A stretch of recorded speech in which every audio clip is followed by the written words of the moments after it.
Senhor presidente, colegas parlamentares, imprensa, galeria, servidores, povo do Maranhão. Senhor presidente, mais uma vez eu trago a preocupação sobre a crise política brasileira. Eu estava ontem em Brasília, inclusive por essa razão justifico inclusive a minha ausência na sessão de ontem, e vi de perto o que aconteceu em Brasília.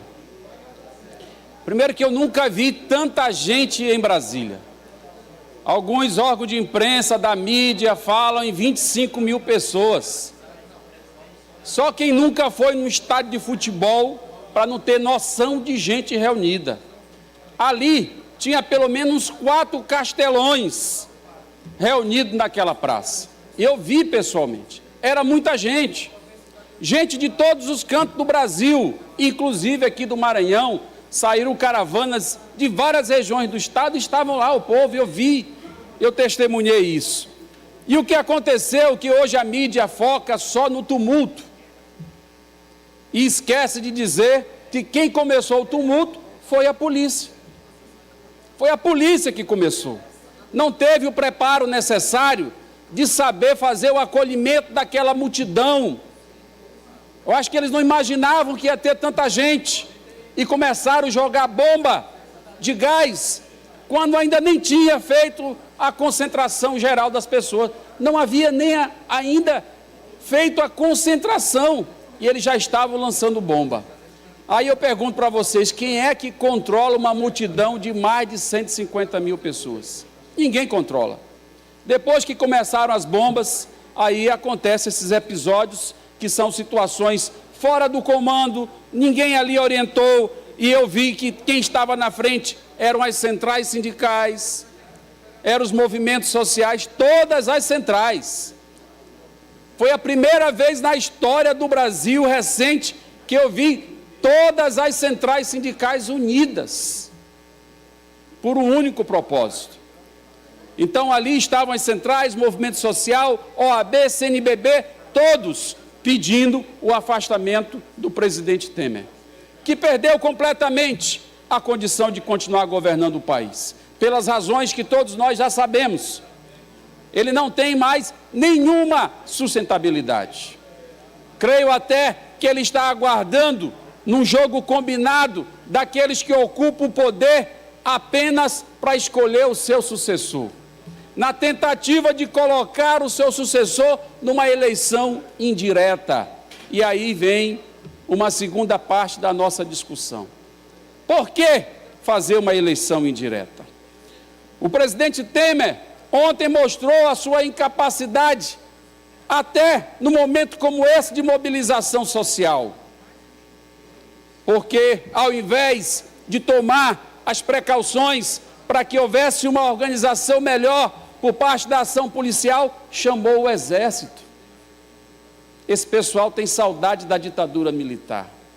Foi a primeira vez, depois do período pós-ditadura, que o Exército foi acionado para ocupar as ruas no Brasil, para enfrentar uma luta social.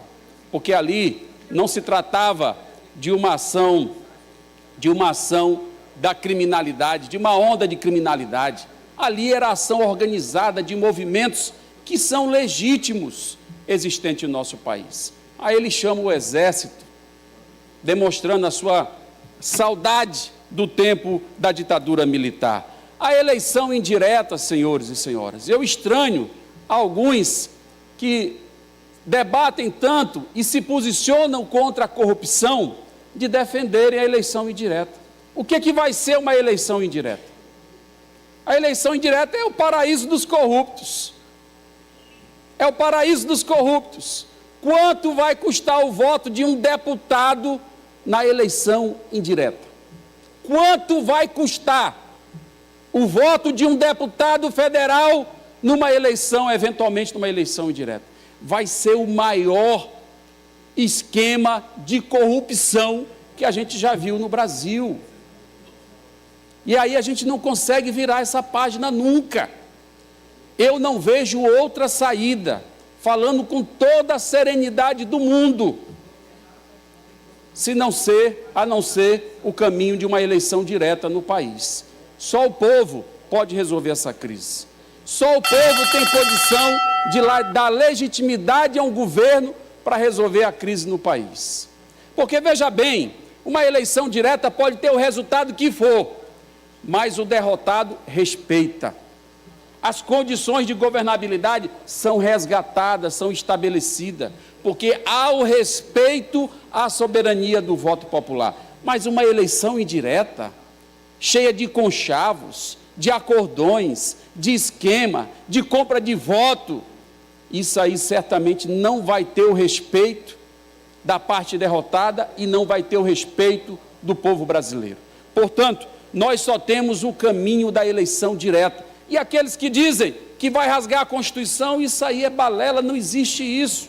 Primeiro porque a PEC que está no Congresso pode ser votada e a Constituição pode ser alterada. É um pacto que nós temos que fazer pela governabilidade do país.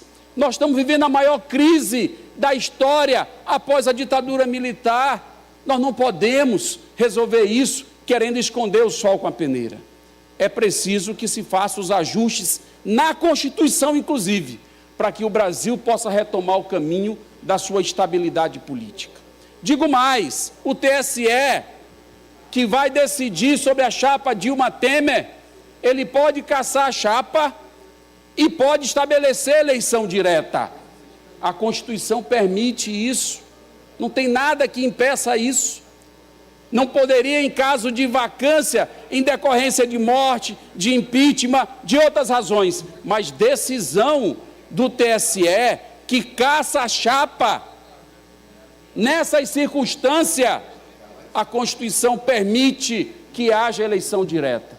Então, se o TSE quiser, o Supremo Tribunal Federal quiser, também pode estabelecer as diretas já. Portanto, senhor presidente, eu trago mais uma vez essa preocupação, porque é uma preocupação de todos os brasileiros e de todas as brasileiras. E que nós temos saída, sim, para essa crise e para retomar o caminho correto e necessário do desenvolvimento do país, que é, de imediato, a convocação de eleições diretas para presidente e, por que não dizer, para o parlamento.